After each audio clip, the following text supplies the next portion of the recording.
how we could be living more in public space. That's why it comes to the word Shanghai picnic. The picnic carry this very casual, easygoing, fun, and different layers of participation.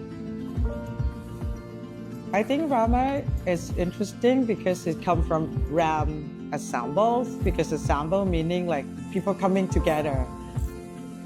We want to carry the idea that this space is open, not only in terms of space, but open in terms of ideas.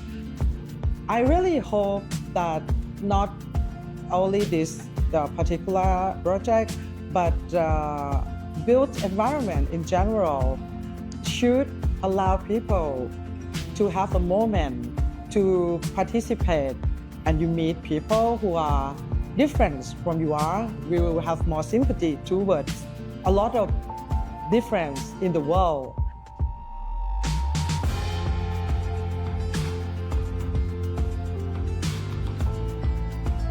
See you in September.